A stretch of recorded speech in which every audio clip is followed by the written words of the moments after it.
Before going further on this exciting day for all America in space, I want to say a few words about the situation in Minnesota. The death of George Floyd on the streets of Minneapolis was a grave tragedy. It should never have happened. It has filled Americans all over the country with horror, anger, and grief. Yesterday, I spoke to George's family and expressed the sorrow of our entire nation for their loss. I stand before you as a friend and ally to every American seeking justice and peace, and I stand before you in firm opposition to anyone exploiting this tragedy to loot, rob, attack, and menace. Healing, not hatred, justice, not chaos, are the mission at hand.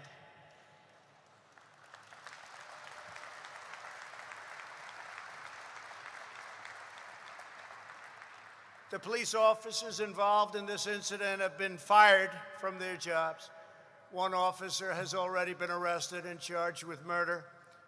State and federal authorities are carrying out an investigation to see what further charges may be warranted, including against, sadly, the other three. In addition, my administration has opened a civil rights investigation, and I have asked the Attorney General and the Justice Department to expedite it. I understand the pain that people are feeling. We support the right of peaceful protesters, and we hear their pleas. But what we are now seeing on the streets of our cities has nothing to do with justice or with peace. The memory of George Floyd is being dishonored by rioters, looters, and anarchists. The violence and vandalism is being led by Antifa and other radical left-wing groups who are terrorizing the innocent, destroying jobs, hurting businesses, and burning down buildings.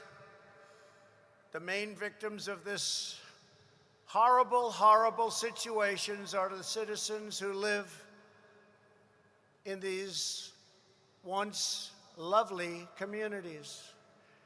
The mobs are devastating the life's work of good people and destroying their dreams. Right now, America needs creation, not destruction. Cooperation, not contempt. Security, not anarchy, and there will be no anarchy.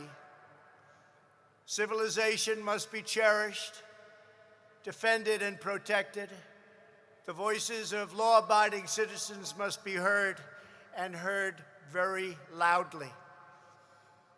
We cannot and must not allow a small group of criminals and vandals to wreck our cities and lay waste to our communities. We must defend the rights of every citizen to live without violence, prejudice, or fear. We support the overwhelming majority of police officers who are incredible in every way and devoted public servants. They keep our cities safe, protect our communities from gangs and drugs, and risk their own lives for us every day.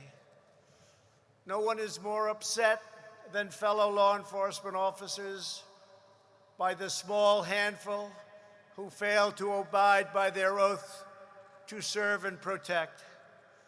My administration will stop mob violence, and we'll stop it cold. It does not serve the interest of justice or any citizen of any race, color, or creed for the government to give into anarchy, abandon police precincts, or allow communities to be burned to the ground. Won't happen. Those making excuses or justifications for violence are not helping the downtrodden, but delivering new anguish and new pain. From day one of my administration, we have made it a top priority to build up distressed communities and revitalize our crumbling inner cities. We fought hard with Senator Tim Scott and many others to create opportunity zones, helping to draw a surge of new investment to the places in our country that need it most. We must all work together as a society to expand opportunity and to create a future of greater dignity and promise for all of our people. We must forge a partnership with community leaders, local law enforcement, and the faith community to restore hope. Radical left criminals, thugs, and others, all throughout our country and throughout the world, will not be allowed to set communities ablaze. We won't let it happen. It harms those who have the least, and we will be protecting those who have the least. The leadership of the National Guard and the Department of Justice are now in close communication with state and city officials in Minnesota, and we're coordinating our efforts with local law enforcement all across our nation. In America, justice is never achieved at the hands of an angry mob. I will not allow angry mobs to dominate. Won't happen. It is essential that we protect the crown jewel of American democracy, the rule of law, and our independent system of justice.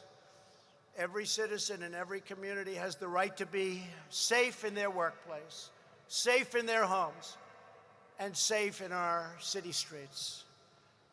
This is the sacred right of all Americans that I am totally determined to defend and will defend. My administration will always stand against violence, mayhem, and disorder. We will stand with the family of George Floyd, with the peaceful protesters, and with every law-abiding citizen who wants decency, civility, safety, and security. We are working toward a more just society, but that means building up, not tearing down, joining hands, not hurling fists, standing in solidarity, not surrendering to hostility. Moments ago, as we witnessed the launch of two great American astronauts into space, we were filled with the sense of pride and unity that brings us together as Americans. That same spirit which powered our astronauts to the moon has also helped lift our country to ever greater heights of justice and opportunity throughout our history. So today, as we mark a renewed commitment to America's future in space, a tremendous commitment it is, let us also commit to a brighter future for all of our citizens right here on Earth.